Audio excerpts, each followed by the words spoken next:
파업에서 이겼습니다. 93.65%라는 압도적인 찬성률로 쟁의권을 따냈거든요. 그런데 출근할 공장이 사라져버렸습니다. 8,600억 원을 들고 회사가 폴란드로 떠나버린 겁니다. 51년 된 광주 공장이 77시간 동안 불에 탔을 때 노조는 임금 5% 인상을 요구했고 회사는 조용히 세계 지도를 펼쳐서 한국을 지우고 유럽에 동그라미를 쳤습니다. 투표함에서는 승리했지만 현실에서는 일자리를 잃어버린 이 기막힌 역설이 어떻게 벌어졌는지 지금부터 돈의 흐름을 따라가 보겠습니다.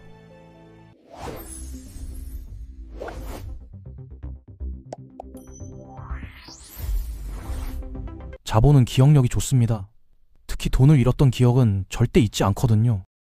금호타이어 노조가 2009년부터 2015년까지 파업으로 회사에 입힌 손실이 4,493억 원인데 이게 얼마나 큰 돈인지 감이 안 오실 테니 비교를 해드리면 광주 광산구 1년 예산의 37%에 해당하고 초등학교 100개를 새로 지을 수 있는 금액이며 지하철 노선 하나를 연장하는 공사비와 맞먹는 어마어마한 규모입니다. 2009년에 1,235억 원, 2012년에 1,222억 원, 2014년에 115억 원, 그리고 2015년에는 21일간의 파업으로 하루 평균 45억 원씩 총 940억 원이 증발했는데 이 기간 동안 금호타이어의 글로벌 순위는 9위에서 18위로 곤두박질 쳤고 넥센타이어한테 추월다 뻔한 굴욕까지 겪었습니다. 투자자 입장에서 한번 생각해보세요. 3년마다 940억 원씩 파업 손실이 발생하는 회사에 누가 돈을 넣고 싶겠습니까? 결국 2016년에 중국 자본 더블스타가 인수했을 때 사람들은 새 주인이 오면 뭔가 달라지겠지 기대했지만 자본의 국정만 바뀌었을 뿐 냉혹한 계산법은 오히려 더 정교해졌습니다. 2025년 5월 17일 새벽 7시 11분 광주 금호타이어 공장에서 불이 났는데 칼은 7시간 동안 꺼지지 않은 화염이 공장 시설의 70%를 잿더미로 만들어버렸습니다. 연간 1,600만 개 타이어를 찍어내던 생산 라인이 하루아침에 멈췄고 1,800명의 직원이 대기 발령 상태로 내몰렸는데 여기서 많은 사람들이 착각하는 게 있거든요. 보험금 타서 다시 지으면 되잖아. 이렇게 쉽게 말하는데 보험 약관을 한 번이라도 읽어보셨으면 그런 소리가 안 나옵니다. 보험금은 재산 손해, 재고 손해, 영업 손실 이렇게 세 가지로 나뉘는데 각각 용도가 철저하게 정해져 있어서 건물 복구비는 건물에만, 불탄 타이어 보상금은 재고에만, 매출 손실 보전금은 영업에만 써야 하고 이 돈으로 임금을 올리거나 새로운 설비에 투자하는 건 불가능합니다. 게다가 진짜 문제는 돈이 아니라 시간인데 공장이 부분 재가동되기까지 6개월이 걸렸고 그 사이에 현대차와 기아차 같은 완성차 업체들이 금호타이어를 기다려줬을까요? 타이어 업계에는 5위 승인이라는 게 있는데 완성차 업체에 직접 납품하는 자격을 말하는 거거든요.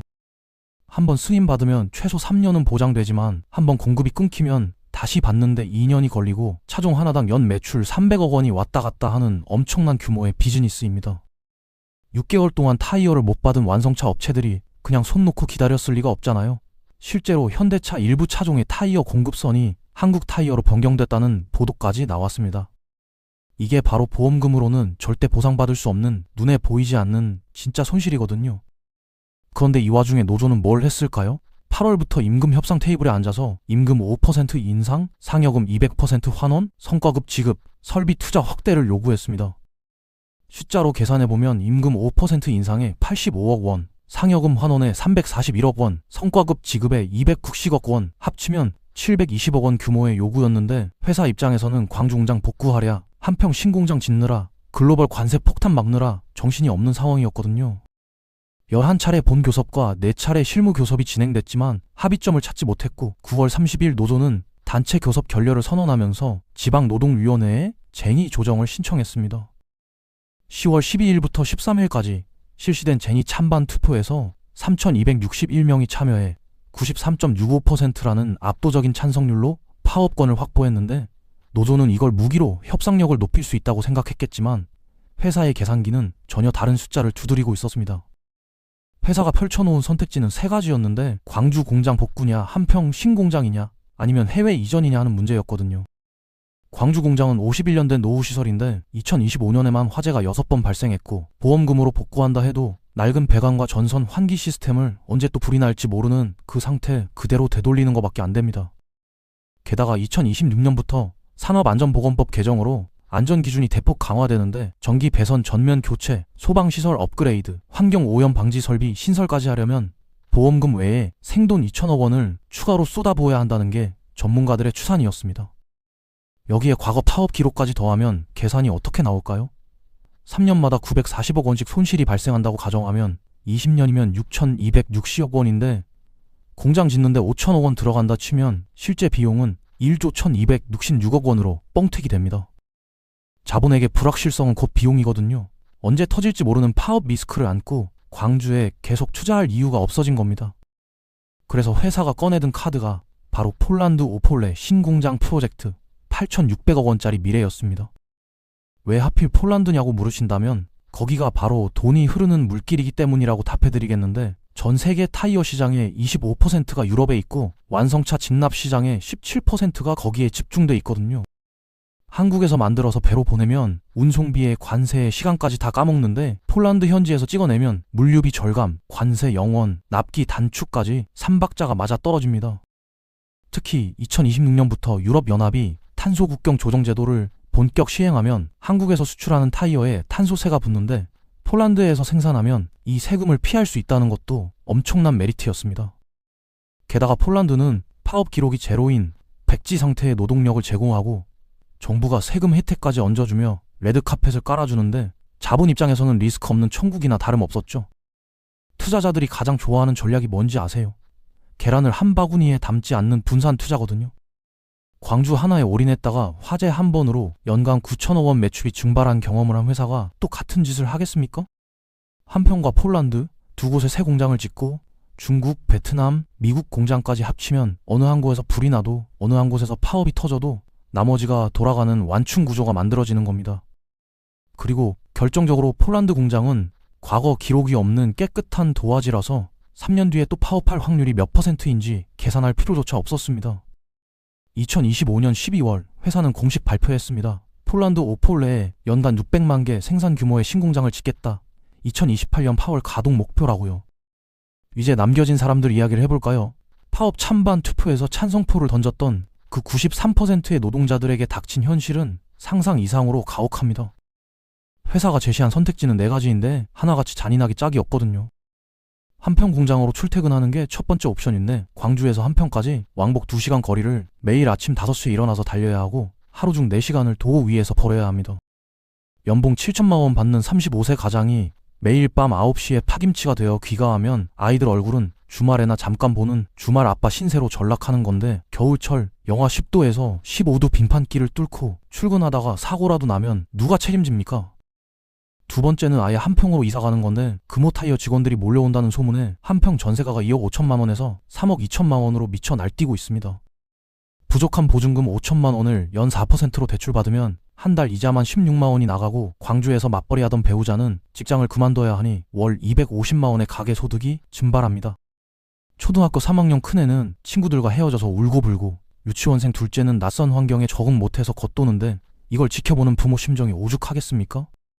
월 소득 250만 원 줄고 주거비는 늘어나고 가족 행복은 바닥을 치는 이 상황을 과연 고용유지라고 부를 수 있을까 싶습니다. 세 번째 옵션은 희망퇴직인데 20년 근속한 45세 가장 손에 쥐어지는 돈이 퇴직금 포함해서 1억 5,600만 원 정도입니다. 이 돈으로 20년을 버티려면 1년에 7, 80만 원, 한 달에 65원만 써야 하는데 당장 고등학생 되는 자녀 학비는 어떡하고 몇 년 뒤 대학 등록금은 또 어떻게 감당합니까? 타이어 만드는 기술 하나로 평생을 살았는데 45세 경력직으로 받아줄 회사가 대한민국에 몇 군데나 있겠습니까? 현실은 편의점 알바 자리도 치열합니다. 마지막으로 대기 발령 상태로 버티는 건데 평균 임금의 70%만 받으면서 언제 부를지 모르는 회사의 호출을 기다리는 건 희망 고문 그 자체거든요. 월 410만 원 받던 사람이 287만 원으로 줄어들면 아파트 대출 갚고 나서 생활비가 빵꾸가 나는데 이걸 1년, 2년 버틸 수 있을까요? 이 비극은 공장 담장 안에서만 끝나는 게 아니라 광주 광산구 경제 전체를 도미노처럼 무너뜨리고 있다는 게 더 큰 문제입니다.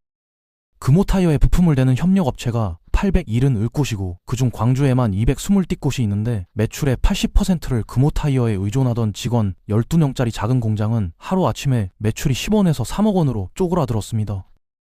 사장님은 10명을 해고해야 하는 상황에 몰렸고 비슷한 처지의 협력업체 222곳에서 평균 직원 10명씩 잡으면 2220명이 해고 위기에 처한 겁니다.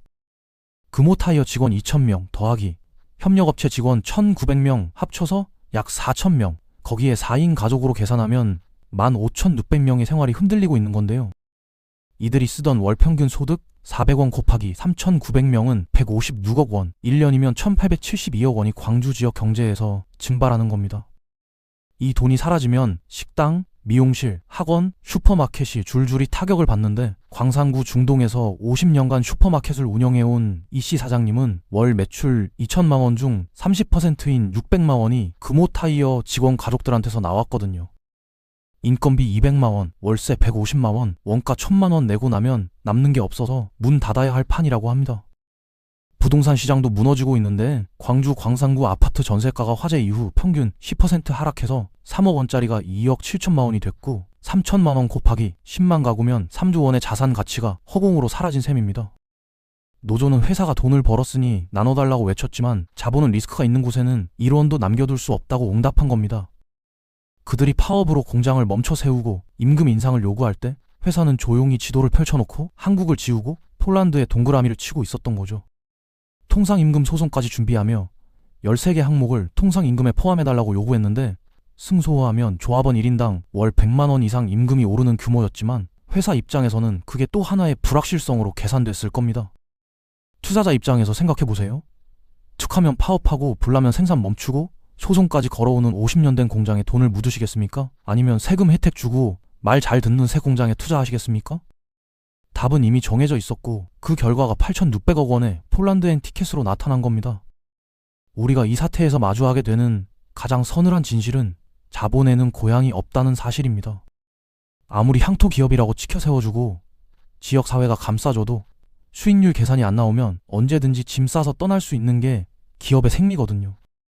노조가 생존권 사수를 외치며 머리띠 묶을 때 경영진은 생존 전략을 짜며 여권을 챙겼다는 이 기막힌 엇박자가 결국 오늘의 비극을 만들어낸 겁니다. 설마 공장이 없어지겠어 하고 믿었던 사람들에게 금호타이어는 네, 정말로 없어집니다 라고 차갑게 말해주고 있습니다. 남은 건 텅 빈 공장과 갈 곳 잃은 노동자들의 한숨뿐인데 여러분의 일터는 과연 안전합니까? 지금 여러분의 회사는 여러분을 자산으로 보고 있을까요? 아니면 언젠가 털어내야 할 리스크로 보고 있을까요? 그 질문에 답을 찾지 못한다면 다음 구조조정 명단에 이름이 올라가지 않으리라는 보장은 그 어디에도 없습니다.